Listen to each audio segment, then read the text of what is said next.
Billed as the race of champions, Rosberg just held off Danny Sullivan of the USA to take the checkered flag. Rosberg looked to have the 40-lap 168-kilometre non-world championship event sewn up by the midway mark, but his Williams car developed tyre troubles and Sullivan soon closed the gap. But despite his fine efforts, the American, in his first season in Formula One, was unable to overtake the experienced Rosberg and finished less than a second behind in his Tyrrell. Former world champion Alan Jones of Australia took third place in his Arrows, but was never in contention for overall honours after copping a bump in the rear in the early part of the race.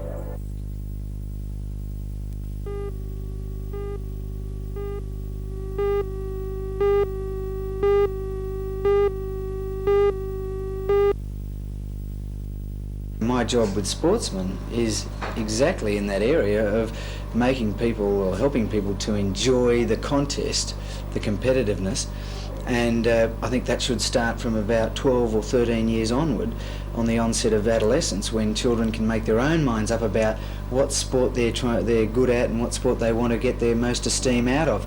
At a junior level, up till the age of 12, kids should be, certainly enjoyment of a number of activities should be the number one priority. With the competitiveness taken out of it, probably, at the younger age? Yeah, participation should be the key word there, I think up to about 11 or 12, and then give them a wide variety of activities so that the children can then say, okay, well, I really like, basketball and I don't like football, or whatever, I like football, and they make their own decisions. So then they take responsibility. Yeah. John, are you accused of trying to turn children into small adults? Of course, all the time it happens. People think that you're a shrink and a man who carries a couch around on a lead, all these things. No, entirely my role is to assist people to feel good about themselves when they actually perform. Now, the best example I can give is someone like Jimmy Connors, who, when I spoke with John Alexander about last year's Wimbledon, John Alexander had Jimmy Connors on the ropes, and in the second set. And most sportsmen in those situations, particularly Australian sportsmen, seem to react to that in a negative way. They feel guilty about losing, and they think, well, and the harder they try in their mind, the worse they go. So, but not Jimmy Connors. He started hitting the ball harder.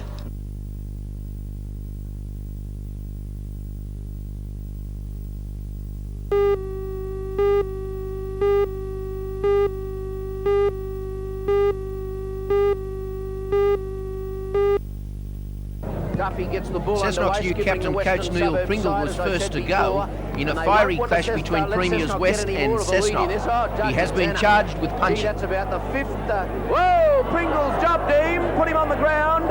He did arrive very late, the Western Suburbs player, and is he gone permanent? Gone, Pringle.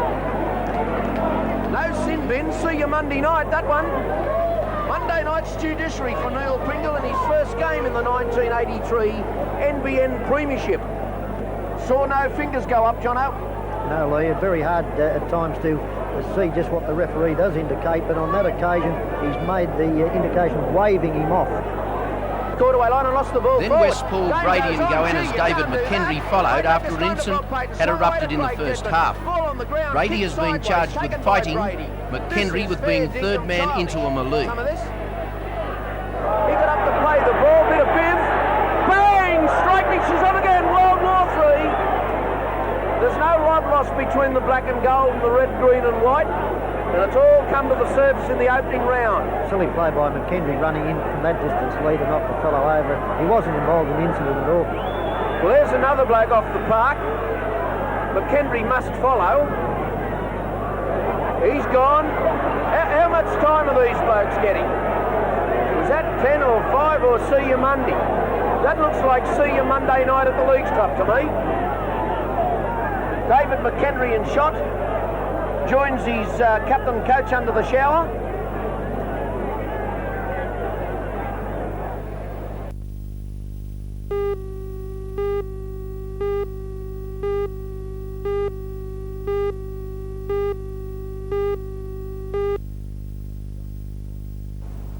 Thanks, John. Good morning. Well, a cool southerly change has moved through our area last night. It's overcast this morning, winds blowing from the south, conditions quite cool, and around the beaches, that little northeasterly swell that we had yesterday has been buffeted overnight by the southerly. Waves this morning are not looking too good at all. small, around 0.8 to 1 metre at most of the open beaches, choppy, bumpy conditions for the board riders. Waves not really looking too good at all. If you'd like to go for a swim, the water's absolutely freezing at the moment, and all of our city beaches are quite safe. I don't expect to see too many people in the water swimming. It's definitely wetsuit weather for the surfboard riders as well. Looking at the forecast for today, we have patchy rain clearing in the morning and lengthy sunny periods developing. Southwest to southerly winds at 10 to 20 knots, that's 20 to 40 kilometres per hour on the coast. Seas slight inshore on a low to moderate swell. Newcastle and Scone both expecting a top of 24 degrees, and the outlook for Wednesday, southwest to southeasterly winds with dry conditions. High tide at 7:43 this morning will be 1.7 metres, low tide at 1:58 this afternoon at 0.4 of a metre. Well, coming up next weekend, we have the Egan Cooter Lines Classic being surfed around the Newcastle district, probably between Bar Beach and Merewether. Should be a great contest, an annual one that's been going on for 4 or 5 years now. Looking towards that weather, a high pressure system moving into the bight now, and cooler southwesterly winds will extend over most of the state in the next day or so, and it looks like there may even be a few showers for most of the state, clearing during today and mostly dry by tomorrow. Not too many ways for the board riders. Have a great day whatever you're doing. It's a cool morning to start the day. We'll be back again tomorrow morning.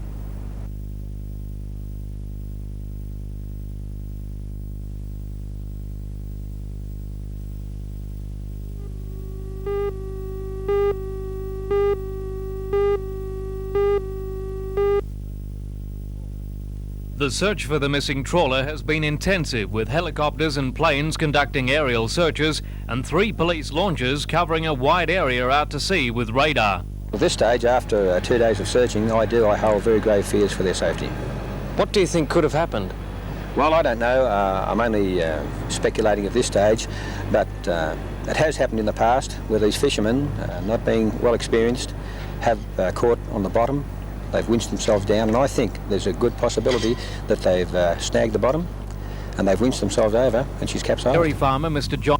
Meanwhile, Sydney Homicide Squad detectives believe they're closing in on a man wanted for questioning over the murder of a young dairy farmer at Ravensworth on Saturday night. John Parry found the body of his 20-year-old nephew, Tony Parry, lying in a pool of blood when he returned to his property on Saturday night. Mr. Parry's 500cc motorcycle, believed stolen after the murder, was located by a railway employee near Singleton Railway Station early this morning. Police said yesterday they believe Mr. Parry may have been killed for the motorcycle. A helmet was found nearby. Late today, police took possession of a double-barrel shotgun. Ballistic and scientific experts have been carrying out tests on that weapon this afternoon.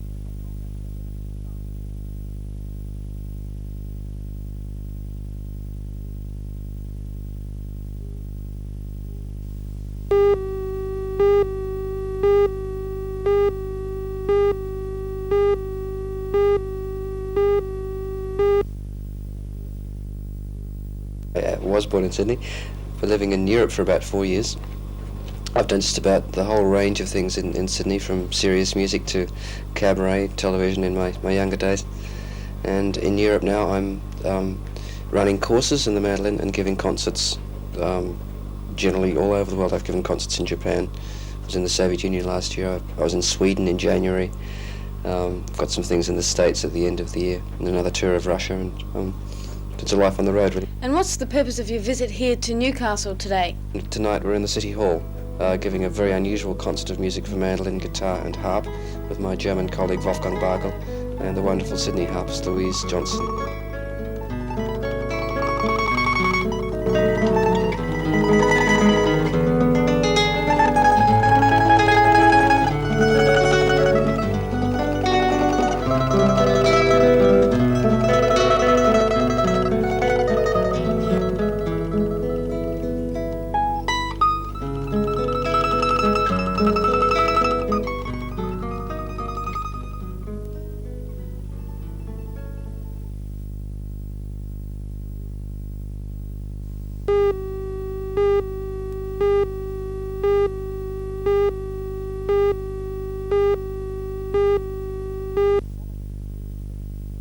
quality of children's television programs is still something that leaves a little bit to be desired. The quality has improved dramatically over the last few years because of legislation, because of work by television stations themselves, but I think there's still a long way to go. When you say quality, what is it that you mean? That is an extremely difficult question to answer because quality is very much in the eyes of the beholder, obviously, but there are certain things that producers of children's television need to look for. They need to look for programs that are going to stimulate children, that children are going to enjoy, that children are going to get something out of that stretches their imagination, has them query things. They're some of the elements of good quality programming.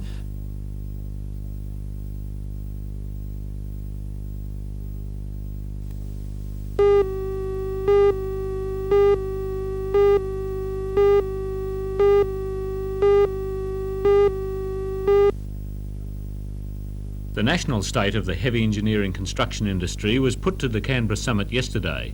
But for New South Wales, and this area in particular, this graph is of major concern. It shows new projects falling dramatically, while they are still rising in Queensland and Western Australia. The power station program has not been confirmed. We don't know where we are, and I'm not sure that the Electricity Commission does. It certainly hasn't advertised this fact, and we've been looking for the information on it. There's no reason why we couldn't improve the infrastructure in the Upper Hunter area, where you're getting coal resources which are not as well able to get to the ports and be exported, and the export market is a difficult one. So if you aggravate that difficult export market, you're in a worse situation. By improving the infrastructure to allow that resource project to get out, you're improving the situation locally and statewide. So you're convinced that there is still scope in New South Wales for new major construction projects? Yes, I do. New South Wales is going to be the worst hit by 85, 86 of all states in Australia.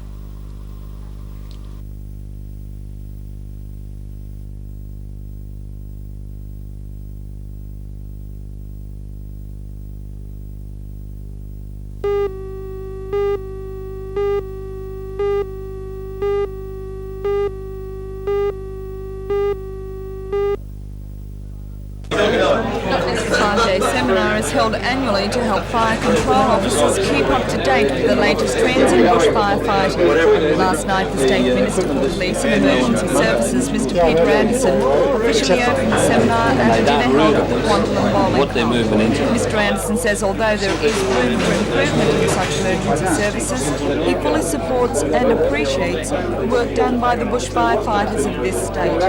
There are over 60,000 volunteer bushfire fighters in New South Wales. They have done in the past and they continue in the present to give magnificent service to the people of New South Wales in dealing with bushfires and in supplying assistance to other emergency service authorities in other roles.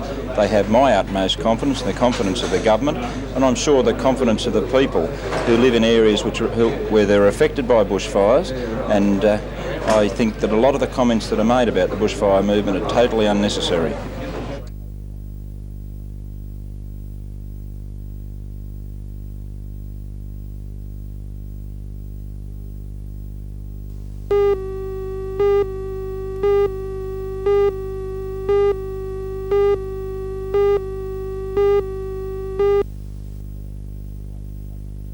We have waited patiently to negotiate with the employers in the building industry for the principles which are contained in the accord between the ACTU and the government for the restoration of the value of the wages that have been lost, and to follow through the agreement that was reached with the employers in 1982 for the introduction of the 9-day fortnight.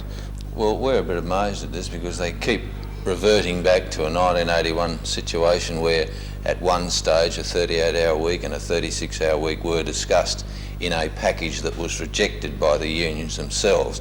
Now they know full well that that was the end of that, and that the next package that was agreed included a 38-hour week and certain wage adjustments and nothing else.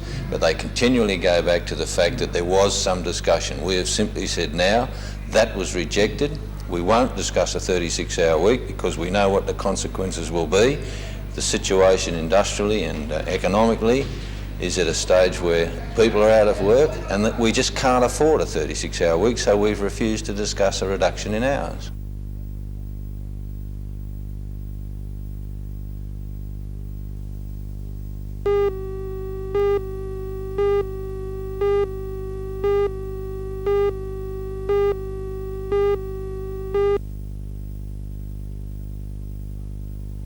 Three classers walked out on the 9th of March after being told that farmers Grascos and Elders Pitsun plan to close the facility for good in June. The strikers met this morning to be told the owners had offered to keep the classing section open for a further 12 months, employing only some of the present staff. However, the rider was that there be no complaints when that time comes. It was rejected. The union covering the classers, the Storemen and Packers, fears that the agents' plans are to remove all wool handling from Newcastle and concentrate their activity at a huge complex at Yennora in Sydney. The Storemen claim that if this happens, as many as 600 jobs would be lost in this region. Well, we've got no next move. The fellas were pretty hostile with the way that the brokers are performing, not only for their case but for the Newcastle case, the Newcastle wool brokers case, and what they're saying is that they're out on strike indefinite and they won't be going back unless there's such further results from the brokers to keep that wool classing facilities open.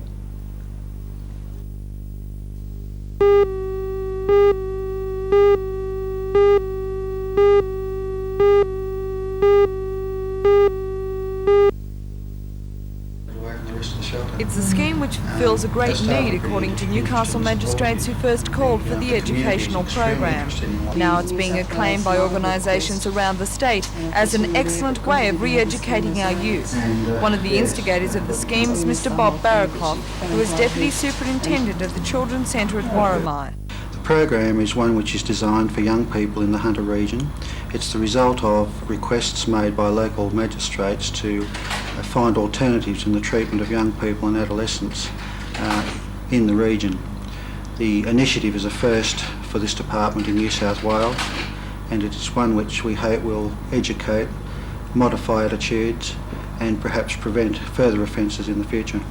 What groups are participating in the sessions? Input will come from other government departments and agencies. These will include the ambulance service here tonight, also include the police, the Hunter Drug and Alcohol Advisory Service, the Paraplegic and Quadriplegic Association of New South Wales, the NRMA, the police force have coming along, and there are many other people involved also.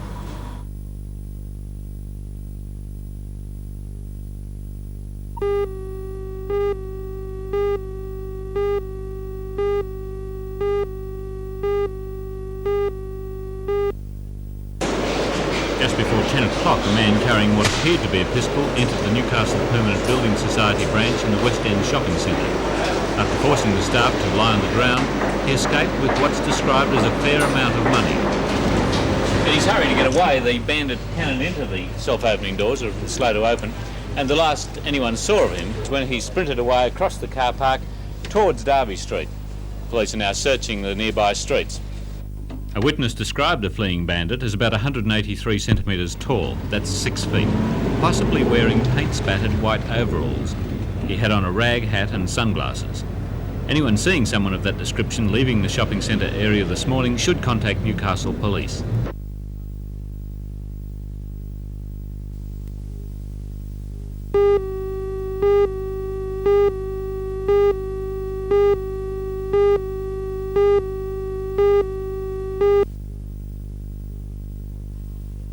Good morning everyone and welcome once again.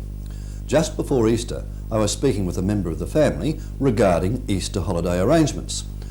He mentioned to me at the time that unfortunately his accountant's car had been broken into and his papers along with the papers of other clients of the accountant had been stolen.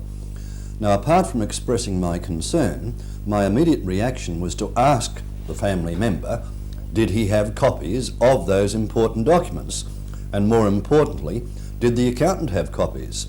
And the answer in both cases was unfortunately no. Now quite frankly I think this is unbelievable because we're talking about important papers going back 2 or 3 years, cash books, bank statements, ledgers, and most important of all, income tax returns. Now I've always followed the policy, and I'm going back many years, of photocopying or keeping copies of all documents that I'm involved with. So I'm going to really lay it on the line this morning and ask you right now, do you have copies? Do you keep copies, for example, of your income tax returns? Do you have copies of your will or wills in the case of families? Do you have copies of powers of attorney? Now, I think it's well worthwhile thinking about, because in the case of the family friend or the family member and anyone else associated in this situation, it's going to take a lot of time and it's going to cost a lot of money for all those documents and all that information to be reproduced. Now, when you think about it, it really is a matter of common sense. I'll leave that thought with you, and please go straight away to your desk, your drawer, wherever you keep your papers, go through them and make sure that you do have copies, and if you haven't, get them today.